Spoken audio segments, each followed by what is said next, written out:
Well, good morning. My name is Dr. Larry Force, and I'm a professor of psychology at Mount St. Mary College, and also one of the directors of our Center on Aging and Disability Policy. We welcome you here today for our ProActive Caring School Exchange videocast. This started out as an informal discussion because we were doing this in assemblies and bringing people together and doing this training. This proactive care training has been funded by the New York State DDPC, Developmental Disability Planning Council, for a 3-year program. And we're so honored that we were chosen to initiate this program, and they've been wonderful partners. Each week we have a different topic, and the trademark of our program is that we have a practitioner who's presenting with a parent, with somebody who has the lived experience. And Peggy Pisano, school psychologist and advocate, and Lisa Nathan, parent, advocate, and meditator, have come together, and it's been really wonderfully received. We were going to do this. We started in the beginning of March. We were going to do this at the end of April because school districts were going back. And then when school districts decided not to go back, we committed to go to the end of the school year. In June, we modified our approach. So in June, instead of Peggy just presenting from the behavioral perspective and Lisa from the meditator perspective and parent advocate perspective, we brought on guests. And these are people that have had the lived experience of being, in the classroom, having years of experience, and also what it's like making this transition with COVID-19, because it is like an upside down world. Today, we are really honored to have 2 people join us who I think very highly of and are well recognized and respected in their field. And that is Dr. Patricia Zyganovich. And Pat is a former principal of North Salem. And with her is her colleague and friend, Dr. Michael Hibbert. And Michael is the former assistant superintendent of North Salem. And they came together. Not only did they work collaboratively, in their roles as principal and assistant superintendent, but they took that knowledge base and they were able to capture it, and they wrote a book. And not only did they write a book, but the fact is the book is completed and now in press, and the name of the book is called Think It Through. So with that, what I'd like to do is, the focus of today about a mindful approach to problem solving. Parents, are in this upside down world, and we're all looking for new strategies. And Lisa and Peggy have been wonderful advocates and a tremendous unified voice about giving you some tools and resources. And now we widen that discussion, and we ask that Dr. Zyganovich, Pat, and Dr. Hibbert, Mike, join us today. So on behalf of all of us, welcome. And at this point, I'd like to turn it over to you, Patricia. Thank you, Dr. Force. I'm Pat Zyganovich, as Dr. Force said, with my colleague, Michael Hibbert. We're really pleased to be part of this presentation and to talk about the process, not the topic, but the process of problem solving. Mike and I are both retired, as was already said. I was 30 years as a principal of a middle school, high school. Mike and I worked together for 10 years in his role as assistant superintendent. Prior to that, he had numerous roles in administrative positions as well as teaching positions. So, we come to you with that experience, and during that time, we helped teachers and administrators and businesses actually think about a thoughtful, systemic way to solve problems. And we're excited that we have this opportunity to share this with you and with parents, kind of our first trial with talking directly to parents. So we'll be really pleased to get your feedback. It's a funny topic, solving problems, and it has a negative connotation. Everyone has problems, and sometimes they're life-changing, like illness or decisions. More often, they're the everyday kinds of problems that all of us have. How to juggle a schedule, what to make for dinner, where are the sneakers that my 4-year-old insists on wearing today. They're the regular stuff of life. Right now in our current world, I think even those regular things are starting to feel overwhelming. And I think that's part of the reason why you've been having this connection of mindfulness over these last few months to try to help people navigate this place that we never thought we'd be in. Something as simple as meals are more complicated when you're home all day long with your family. My friends are saying that they're going through food like at a pace that they never went through before. And 3 children under the age of 10 for 100 days and counting is certainly stressful. And reminding your youngster one more time that yes, they have to do the math homework, and yes, they have to finish the book is tiring and trying. And boy, it's been a long haul for parents, especially those with kids that school's not so easy on a good day. Over the last month, in the workshops that I saw that Peggy and Lisa were doing, they're talking about strategies and activities that can help de-escalate behaviors and promote calm and make that behavior mindfulness connection. And Mike and I think that we can add to their work by sharing with you this process of thinking about how to solve a problem where those strategies already learned can be applied. I guess that the easiest way to introduce this is to ask you to think about this as a mindful, purposeful way to help your youngsters solve problems for themselves. And maybe for the adults in the audience, you might come away with some ideas about how you might approach problems in your own life. Again, problems. When we first started this work, people, they rejected that word. They said, it's too negative. Nobody wants to talk about a problem. But problems can be positive experiences too, if you think about them in a broader context. And we ask people to think about problems as challenges, decisions, experiences, opportunities, even the means of seeking mental and physical health. All are problems that can really lead to a very positive outcome. The work that we're doing centers around what we call a cycle of problem solving. And it's a way of thinking through a problem. Dr. Force is kind enough to mention our book, Thinking It Through. So the process is based on the idea that you're thinking through a problem to its solution. It's a 6-phase process, which sounds way more complicated than it really is. And Mike's going to show that to you in a second. But our hope is that a parent would work through this thinking process with their youngster. And later, with practice, a student might hopefully be able to use the cycle of problem solving more independently. So help them learn to solve problems themselves. Of course, the more needy youngster, the younger youngster is going to need more guidance from parents and teachers. But over time, the idea is to present a structure, which is what the cycle does, to help youngsters decide what skills to use to solve the problem, how to go about solving the problem, and even how to evaluate whether the solution was successful or not, and what things should you do in the future as you move on to the next problem. So with that in mind, I'm going to ask Dr. Force to put up the slide when Mike's ready. I don't know, Mike, if you want to go right to the slide, but I'm going to ask Dr. Hibbard to talk to you about what the cycle of problem solving really looks like. Thank you. Mike? Thank you. You want the slide up there, Dr. Want this Force? slide? Okay. Yeah, Yeah. please. Yes. So one of the beauties of our interaction, and one of the things that people have talked about, is they like how informal it is. So let's see how this works. Look at that. I'm very impressed that I was able to do that almost seamlessly.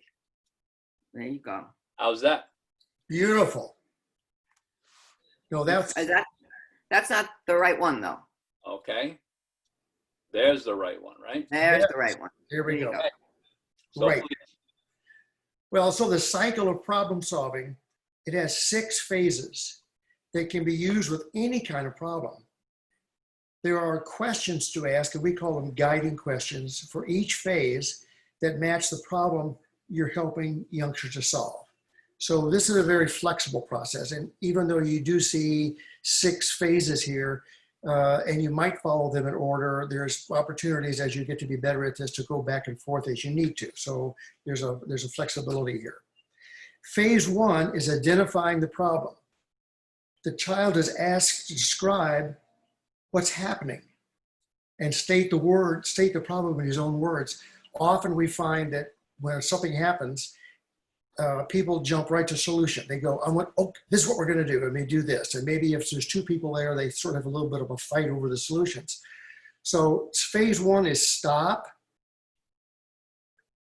describe what's happening, be mindful of it, put some language to it, put some labels on it, and then state the problem as clearly as you can.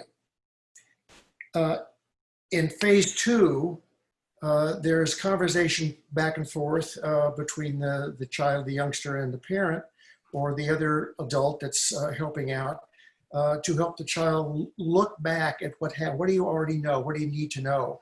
What was causing, what was happening? So there's a pause and a thoughtful remembering and putting it into language. And once those are done, then you can come to generating ideas for solutions. So phase three now is problem's been defined, you've understood a little bit of a background, and now you generate ideas for solutions. And the child brainstorms ideas for solution here. And the child might select one or two, but it's a good idea to encourage the child to come up with more. Sometimes that extra effort really results in the best idea. The child can use Post-its or pieces of paper to write an idea down, one idea per Post-it. If the child's too young to write, the adult can record what the child says. And all of the Post-its are displayed. There's a sense here of valuing all of the collection of questions, and there's no editing or revising at that point at all. Just get them, dump those thoughts onto paper. In phase four, the child picks one Post-it idea to try, and you ask, well, how will you use that idea? So now you're asking the child to think about the future, in a sense, and plan how he or she will carry out the idea that he selected. And so that's what in phase five, it's the child does it. He goes out and works with his friend or his parent or whatever he needs to do that's part of the situation or the problem, and tries out the solution he used or she used. And the step 6 is to say, stop, how'd you do? How'd the solution work? Let's remember it, put some language to it, make some judgments about it. And then again, think forward to say, well, how can you improve? Now the graphic, the cycle of problem solving and the guiding questions and the statements give the child a structure, a visual structure, and a vocabulary to use for solving problems. So it takes it away from just being an emotional experience into being more of a thoughtful experience that has the comfort of a structure and some vocabulary. Critical and creative thinking are important parts of problem solving, and you can see them in the center of the cycle. We think of them as the energy that really drives all of the problem solving processes we have here. The child uses creative thinking when he or she thinks outside the box to try to think of different ways to solve the problem. The more ideas created, the more chance there is to find the best one. Now you can help your child use creative thinking with strategies like brainstorming, and we've been talking about that. And it can't be emphasized enough to encourage the child to think of as many ideas as possible, even crazy ones. Sometimes someone is reluctant to say an idea because they're worried about being judged, or they worry that it won't be a good idea, or it sounds silly. So the environment has to be, go for it. Whatever, 1 word, 2 words, 3 words, if it seems crazy, great. It's surprising how often a crazy idea stimulates a good idea, or maybe even might be a good idea itself. Now, there's other ways to do creative thinking. Another way is to have the child be in someone else's shoes. Well, now, if you were Billy, what do you think Billy would do to solve the problem? And so you go in someone else's shoes. Also, the phrase "what ifs" help. So you can say, well, what if blank, what if blank, what if blank, what if blank. So that little sentence starter sometimes is a good way to break into a really a rich initial bunch of ideas. Now, critical thinking is when you that you help your youngster to consider the effects of various solutions. So you're predicting as you're picking out solutions. Well, if you did that, what would happen? If you did that, what would happen? What do you think? And so maybe now we use a critical thinking skill of judging and ranking or rating and then selecting so that you move ahead. So there's some thoughtfulness into that whole process. Now, if sometimes a child starts through this and with your guidance and through phase 1 and 2 and 3, and they pick something in 4, and then they think about how to do it, and something says, I don't think that's going to work, or maybe they tried it, it doesn't work. Go back. Let's go back to phase 2 and think about it some more. Let's think of some more ideas in phase 3. So this whole process can be one that's iterative, that goes back and forth. And in fact, in the real world, it's very often for anybody that's a problem solver to think of something, try it out. Sounded good, but it didn't work. I got to go back. So, but I learned something about that. I learned something about what works and what doesn't work. So when I go back, I can be I can use that information to be better at generating ideas and all of that. So anyway, so this is a process that's very adaptable. It's based on a visual structure and a set of vocabulary, and it slows the process down enough so that you can think about it calmly and mindfully. And have some success and feel good about that. So Pat, back to you. Yeah, and if when I listen to my talk and I see the cycle and I'm trying to put myself in the shoes of the parents, and part of me thinks, okay, I got to write out questions. I got to, well, no, we think you can do this a lot more simply once you kind of get the idea. And Dr. Force, if you could put up move up to the next slide for us, that would be great.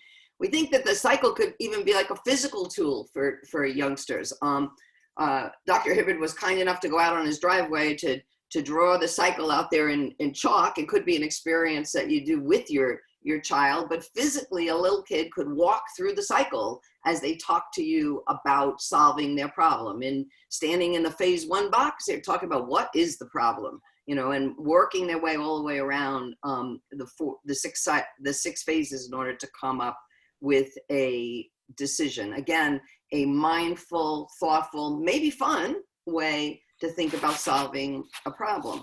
In fact, I want to share an example of a babysitter walking kids through that cycle, asking some questions. And in the next slide, I'm going to show you what the questions were that the babysitter asked. So if Dr. Force, if you move that up for me, that'd be great. The 2 children, and this is one that you as parents, probably are experiencing, especially with everybody home, easily erupt in a conflict about who's going to get to play with the toys. There's not enough blocks. I want to build a fort, and I don't really want to share with my sister. So the children move through the chalk cycle of problem solving that you saw before, and the babysitter kind of asks these what Mike described as guiding questions. The babysitter is asking the questions, what's the problem? You see that written in the phase 1 box, and the children explain what the conflict is about the toys. And then in phase 2, the babysitter says, okay, well, think up some stuff. What are some ideas that we might use to solve the problem? And so the children come up with the ideas like, well, the other kid could go home and I'll keep the blocks. Probably the usual solution. We could share, we could send mommy to the store to buy more blocks, whatever those different ideas might be. And as Mike said, the more suggestions, the better. And the babysitter then in phase 3, she's not saying the words phase 3, but the little kids could be walking in the driveway and standing in the driveway on their chalk cycle. They're trying to come up with a solution that would make both of them happy. And in this case, they decide in phase 4 to actually build the fort together. And as you get to the end of the cycle, you see that the babysitter asks them, how did it go? Gee, how did that work? Now, obviously, solving problems with youngsters is probably not as easy as this, but it's just an example of how a systematic, thoughtful, slow down the let me grab my toys and go home to solve the problem in a way that might actually come up with a solution that leads to something even better when they together build the fort. And the babysitter also pays attention to what actually happened. In this case, the details of the fort. What does it look like? Giving them some praise for the work that they did, which shows that their work was appreciated and respected. So a simple example for little kids, and again, a walking through physically, in this case, if you were out on your driveway, walking through that process of how are we going to solve this problem of sharing the blocks.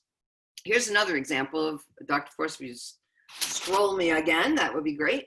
In this example, the question is, what am I going to wear to school? And so you see the guiding questions that the child, in this case, probably a middle school kid, is asking herself. I don't have anything to wear. What am I going to wear? That's the identification of the problem. Phase 2 is the research. What am I going to know to pick out today? Is it a gym day? Is it raining? Are the clothes clean? Will my mother iron my shirt for me, the one that I want to wear? Those are the researching all of the different options. And then in phase 3, the youngster says, okay, let me try on a few different things and see which combination of clothing is the best so I can actually get dressed in phase 4 and still get to school on time. And when they go to school, they get some feedback from their friends as they move up through the cycle in what we would call phase 5. That's the evaluation and decision. How do I look? How do I feel? What did my friends think about my choices? And then finally, at the end, what did I learn about what I can do tomorrow so I'm not late for the bus in my decision about what to wear to school tomorrow? Who knows? Maybe she's going to just decide to do her own laundry, and then she won't have to worry about whether she's got clean clothes or not.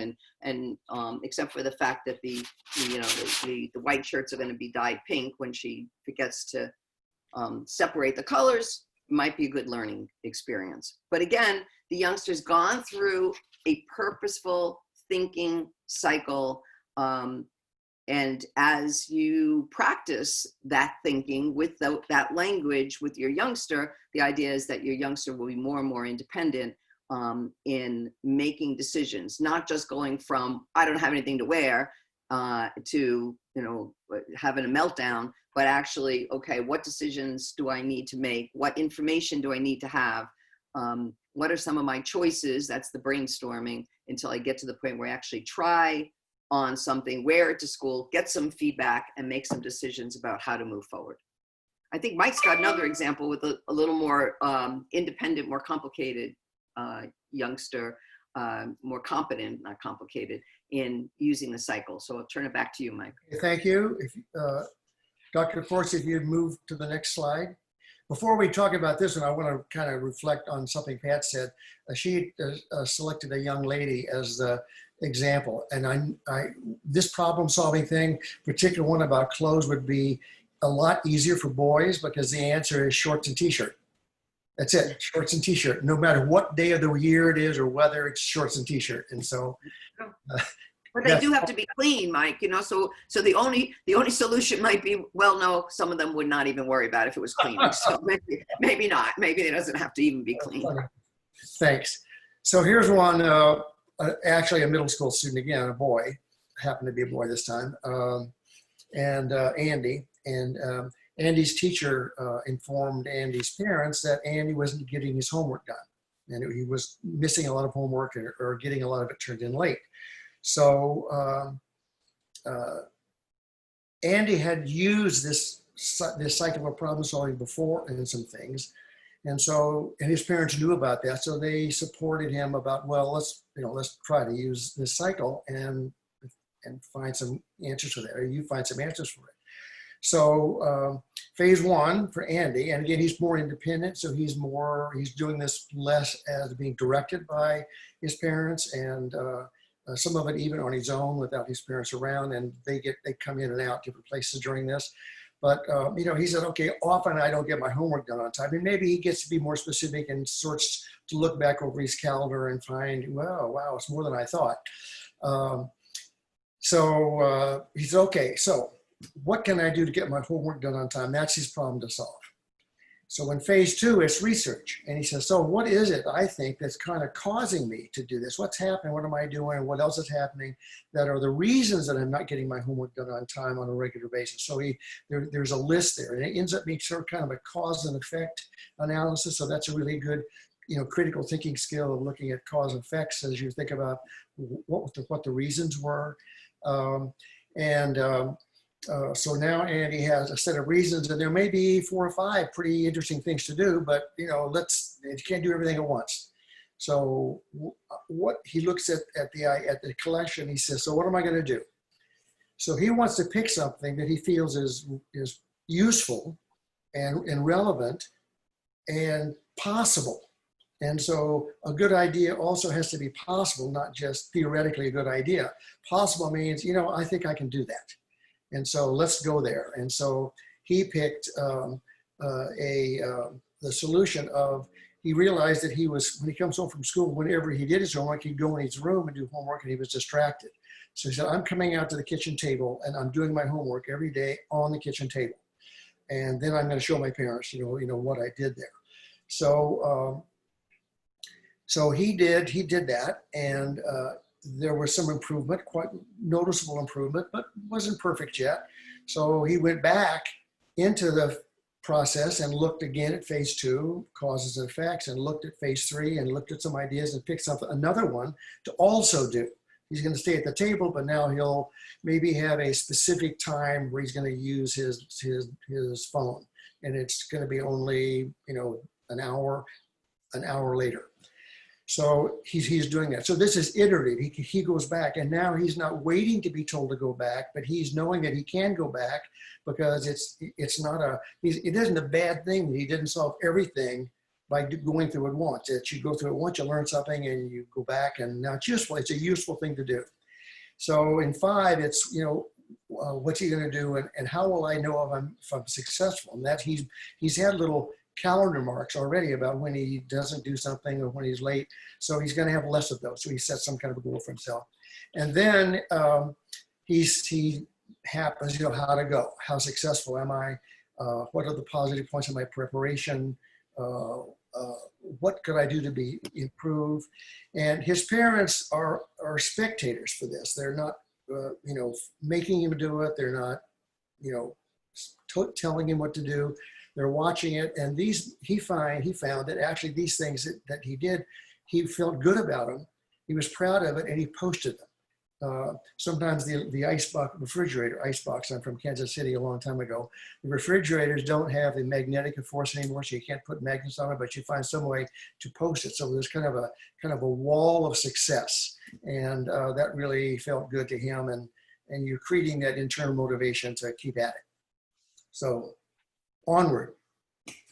I think just to mention something that Mike mentioned about, going back is not a bad thing. And we purposely didn't call the cycle steps because we don't want it to be something that you as a parent or a student using it would have to feel like, well, if I got to step 3 and I wasn't successful, then I was a failure.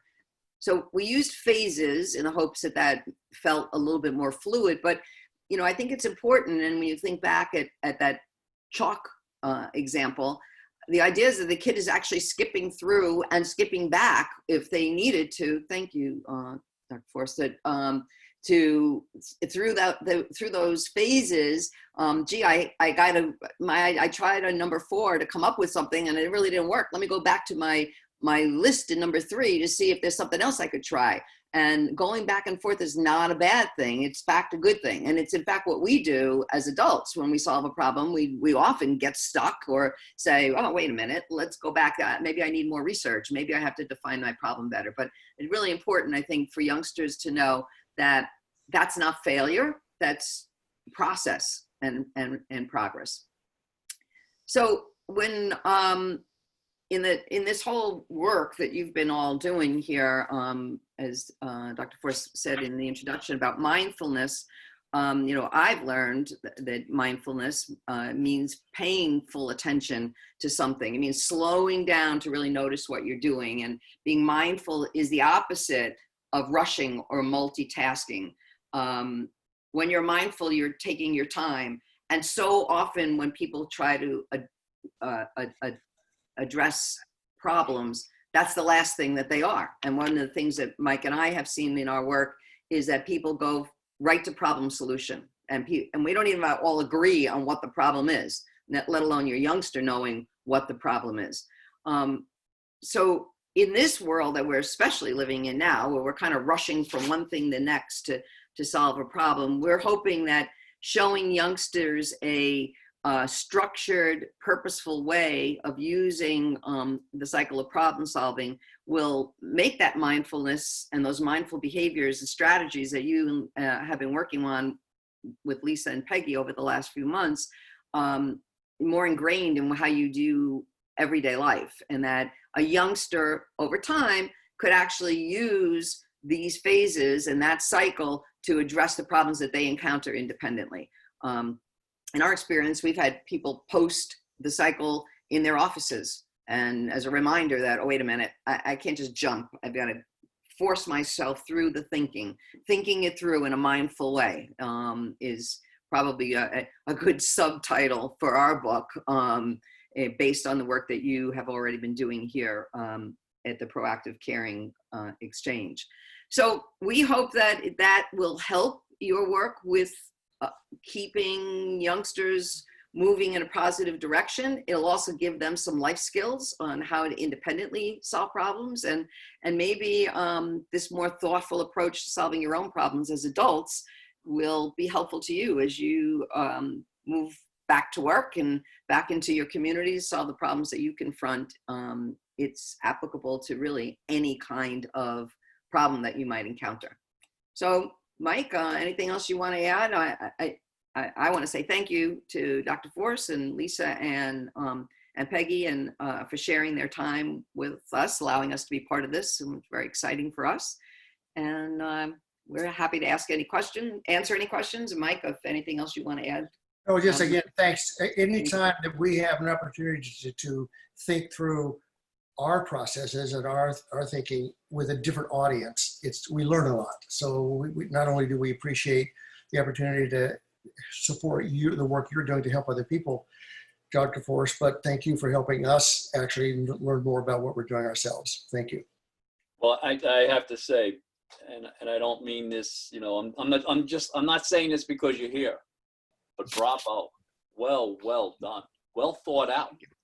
And the fact is that, as your process, everything that you're encouraging people to do, the two of you are now doing as you're working through your work and presenting it. And now, to a different audience. This idea of, thinking it through in a mindful way. What a great chapter. The fact is that I love these are the comments that I wrote down. I love the fact that you were able to weave in the connection between the work that Lisa and Peggy are doing. And in a well integrated way, you were able to, reference what they had hopefully what they were thinking about, to approach a problem both from a behavioral perspective and from a mindful, apparent lived experience perspective. I love the fact that you talked about, reinforcing the value of the child. I also like that in your model, yes, it's in a driveway, but I could see this in so many places. I could see this icon being, something, as you said, somebody has on their wall. Somebody has, as something on their desk. Because what you're really doing is at least my interpretation of it, is that you're really talking about thinking about thinking. A creative way of being able to really, it's not step one, step two. I love the fact that you didn't do that because it's permeable. And even in your reference, you said that, there are phases, and sometimes you go back to earlier phases. Offline, when we were talking about how this presentation would look today, I commented about the fact that this icon, the fact is that, this could become a something that, children could practice. I have a friend one time that called me and said that she was so overwhelmed. And I said, what about a time management course? And she said, I don't have time for a time management course. And I thought that was pretty funny.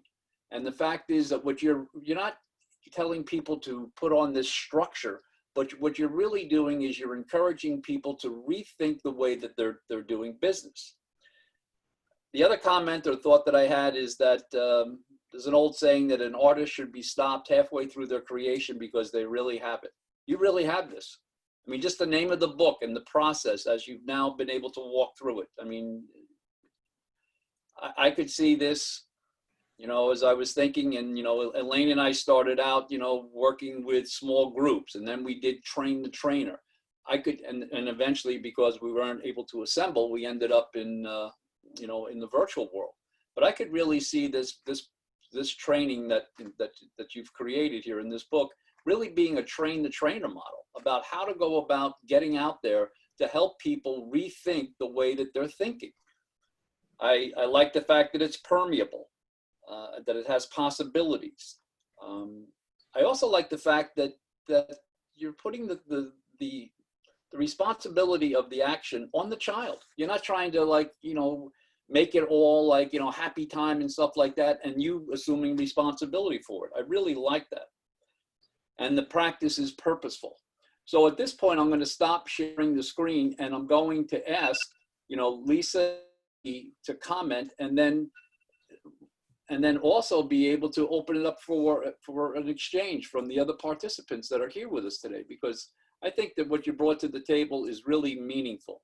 And I really want to thank both of you, and I'll do that at the end as well, but I really want to thank both of you. When the three of us started to talk, I mean, you have this work, you have this experience of 30 plus years of practicing your trade. And then, we start talking about the fact that we have this proactive caring and mindfulness and school exchange. And it didn't take us long to figure out how this really can be weaved in, how these two, approaches can be weaved in together, and I really want to thank you for that. So at this point, Peg, would you like to comment, or Lisa? Hey, hi, I'll jump in. Okay. And say thank you. That was really, really great ideas, and it's very valuable what you've done, and I'm very excited about the book and what you're doing. So thank you for that, and thank you for coming on and presenting. So I was thinking, well, what if we take the ideas you have and put it towards creating a meditation practice and creating mindfulness? And what's the problem? Well, the problem is I want to do the best for my child. I want to be able to take that pause and respond rather than react, and help them do this, and help them become more critical, creative thinkers. So how do I do that? Well, the problem, I can't, I react rather than respond. I get too angry, or I get too wrapped up in the emotional response to what's going on in the problem. I don't have time to sit. I don't know how to meditate. I don't know how to start how to meditate. I can't quiet my mind. I'm not going to be any good at meditation. I can't make it a habit. I don't know how to make it a habit. So all these things, I think we can take these problems and in the same way find solutions to. Absolutely. So I love that. I mean, absolutely. When we first were trying to come up with examples that we would use, one of our initial examples was to walk through the cycle about how would you decide on different behavioral strategies that you might use if you were a parent using this process rather than a youngster. I didn't feel enough of an expert like you and Peggy to be able to give appropriate strategies. So we stuck with school things because that's what we know. But in the one that you just described, one of the things you would say to somebody trying to think that through is, let's simplify the problem. All of those other questions are really your research of what are the things I need to know about in order to really identify what my problem is? And then what are some of the things that I might try? And so that's when you bring in your bag of tricks of the things that you and Peggy have already taught to say, well, gee, maybe it's that kind of technique or this kind of technique or a 5-minute technique or a restructuring of my home day to provide 5 minutes in the morning. One of our fantasies in school at one point was we were going to start every day with yoga for the whole school. I mean, it was just like, 5 minutes to center, focus. Wouldn't it be cool in a regular school? And then you walk your way through the rest. The part in a school setting and in a home setting too, I think, that gets left out a lot is the ending.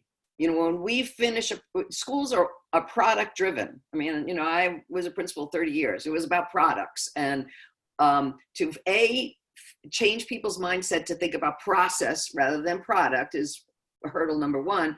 Hurdle number two, when you get to the product, people want to be done. Give me a grade, let me move on. They don't want to do a self-evaluation of saying, okay, did that really work?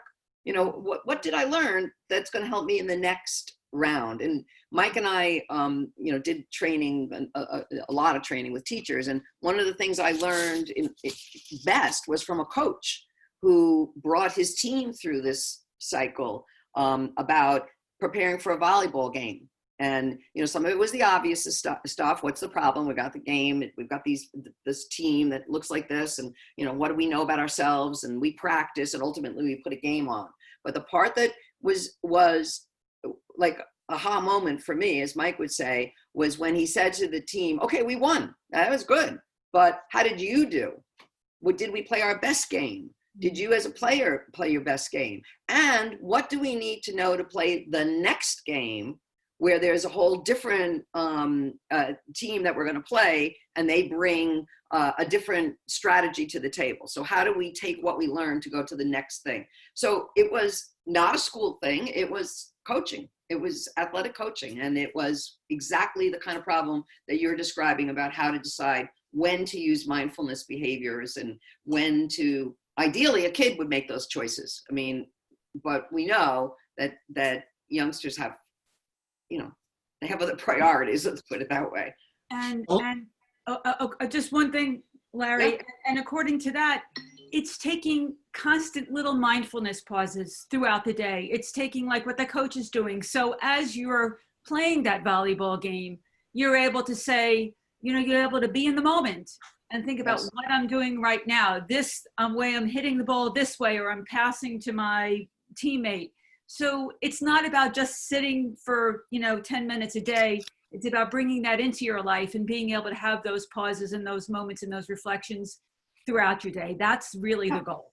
So, But what we found in you doing this work, as well as in teaching in general, or learning a sport, for instance, in the beginning, you, like driving a car, you practice step by step, you have the pieces. Eventually, the idea is that those become internalized. And when presented with a situation, you fall back to that and you say, okay, what do I know? Now, do you go through every little step? No, you don't.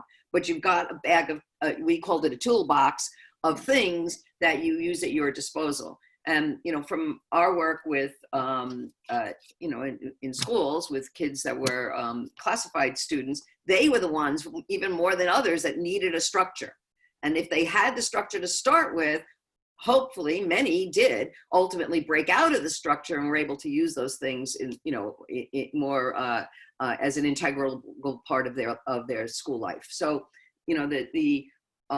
for us, having this opportunity to work with you is an expansion of that out of the school setting. I mean, we wrote for teachers, how do you do this in a classroom? What do you do? What does that look like in your classroom? What does it sound like? What do your assignments look like? What do your assessments look like? If you are committed to making kids think about their thinking, but the same idea applies to a parent. If you are trying to help your youngster, especially now, God knows how we're going back to school, nobody even knows, how do you help your youngster have that as part of their thinking? So when they're confronted with a problem, they're not in a panic mode.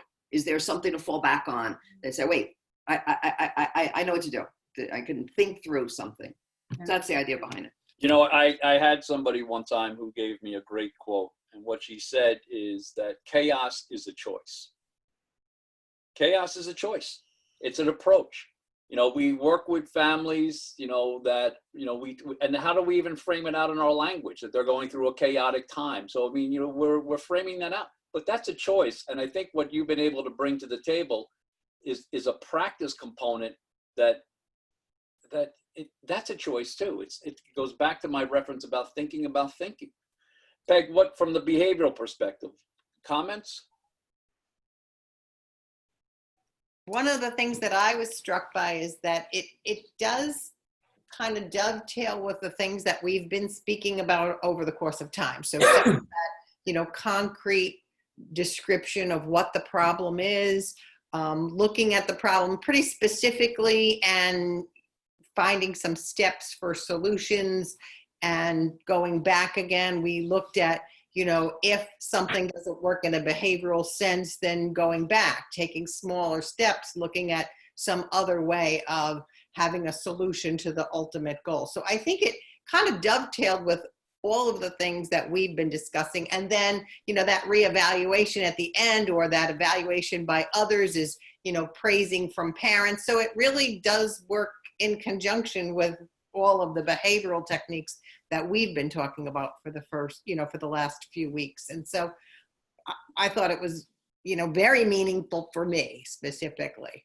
in my Well, yeah, I think our thought, and when we did it in schools, when I worked with my faculty, some of the thought was it was an umbrella.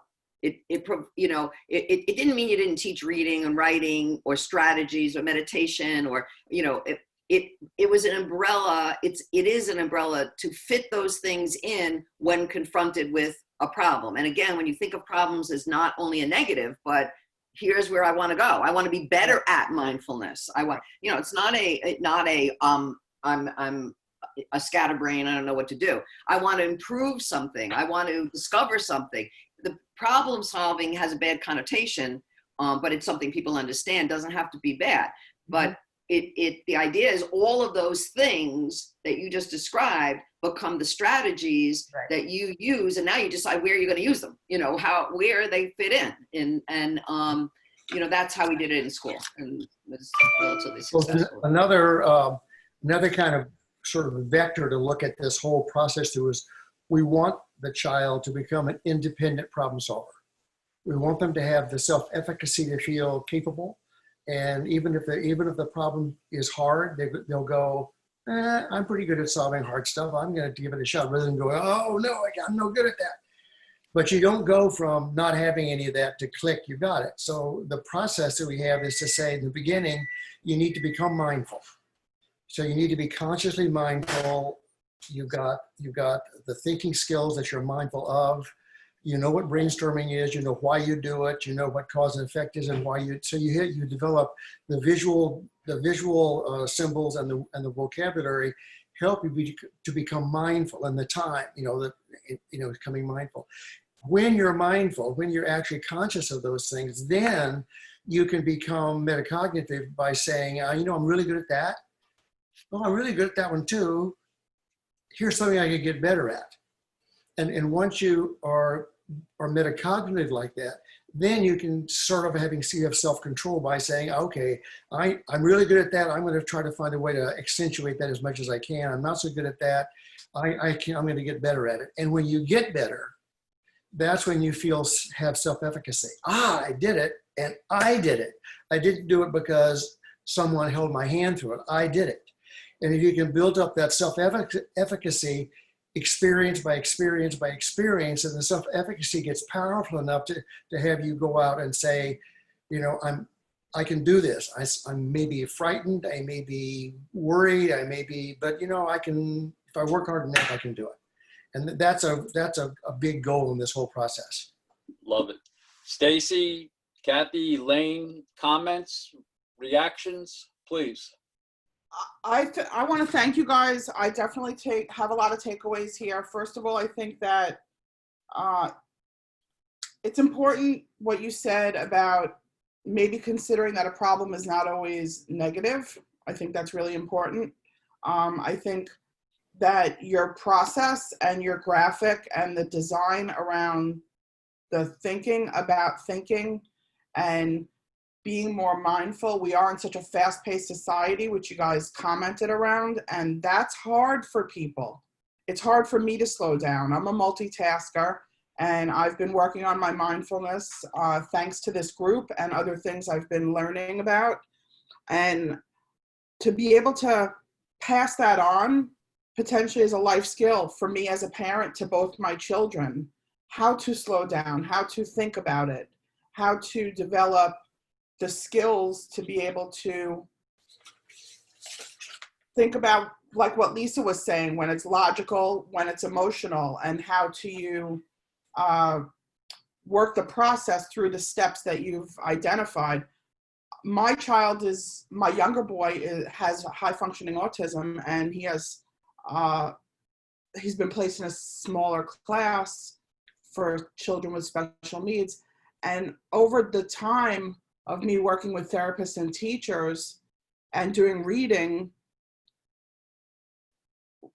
it's break it down, right? How can I help him to be successful? The answer is to break it down and make smaller steps and work towards success and start out by being his buddy in a one-on-one setting and going through the process and learning what we're doing and how to get there.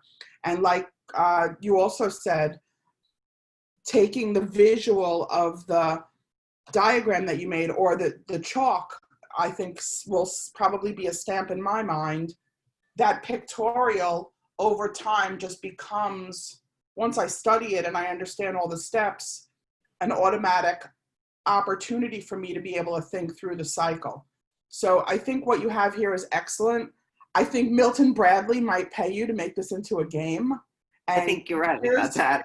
We've been saying, Mike and I have been saying, we'll have this in every class. Here's a game in this somewhere. You know? Yeah, I think that I'm going to make this into a game in some way for my summer learning program here in my house. So thanks for that gift. You're I welcome. love that. I love that. Elaine?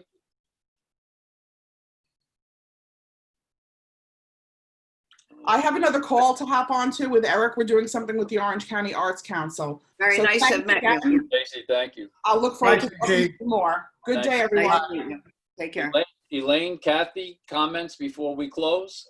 Yeah, Kathy, I'd like to make a comment. There are two things that popped into my head as I was listening. And because I think in pictures, there's a whole movie going on there.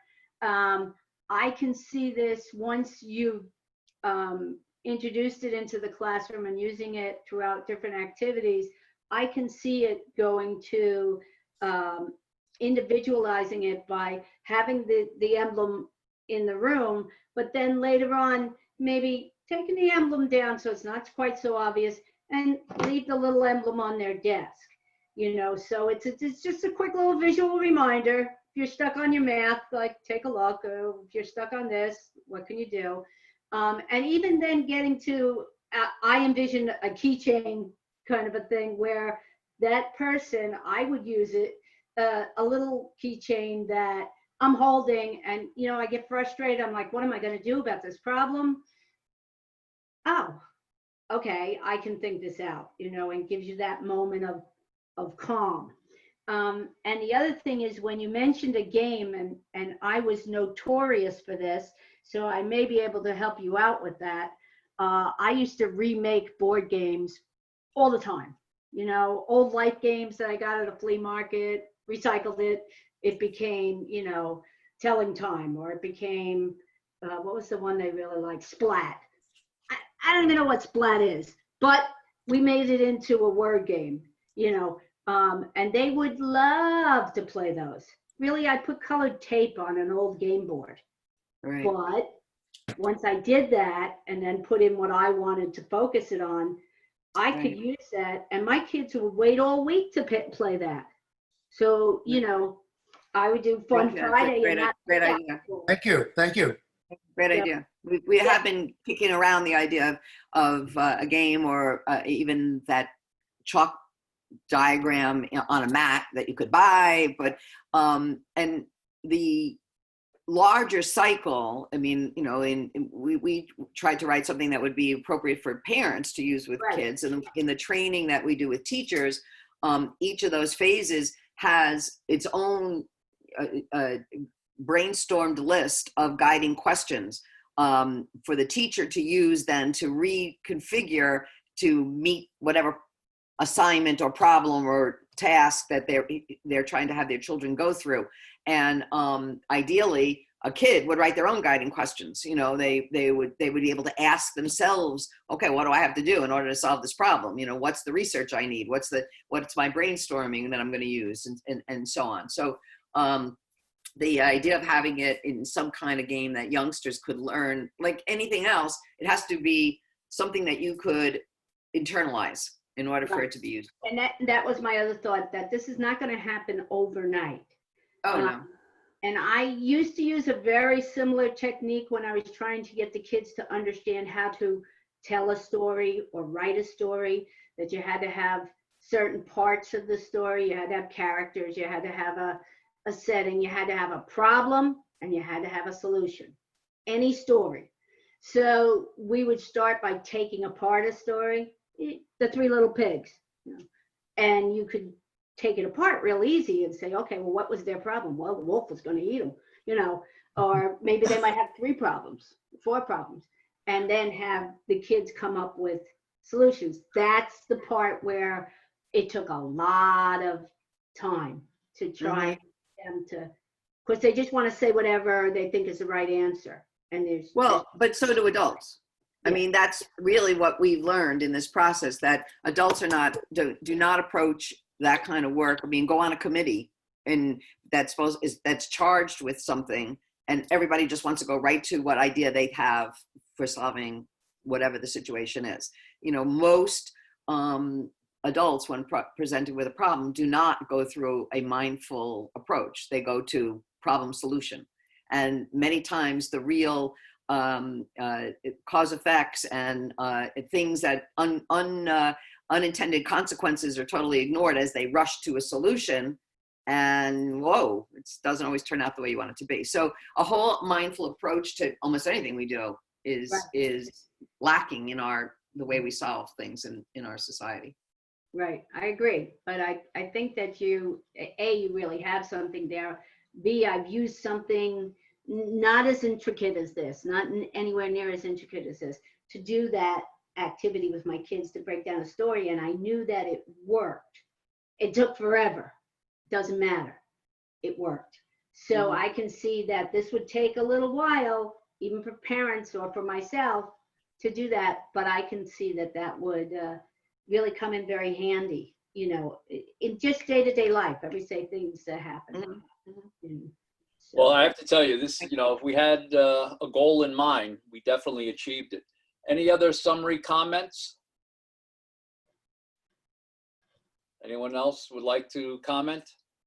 Okay, with that being said, Mike and Patricia, I can't thank you enough. We all can't thank you enough. And I know at this point, what we'd like to be able to do is, Mike, if you could provide some contact information where people could get a hold of you and Patricia, that would be great. Okay, thank you very much. On our script that I think they'll get as a handout, available online, on the last page, there's our names and our email addresses and things like that. Perfect. And would you want to just give an email address now that people would be able to... Sure. So it's Mike, M-I-K-E, P-S-F, and then the word forward, F-O-R-W-A-R-D. So it goes M-I-K-E, P-S-F, F-O-R-W-A-R-D @gmail.com. Wonderful.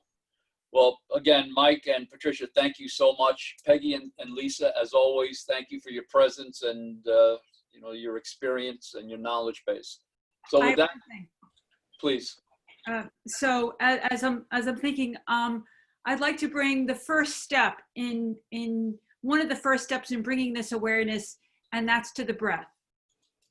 And one of the first things you can do in considering, like, looking at your problem and working out a solution, is taking a deep breath A deep breath in through your nose and out through your mouth creates a relaxing response in the body and helps you to think more clearly. So just even the act of being consciously breathing at a meeting with your child, in the classroom, anywhere, can help stimulate that relaxation response.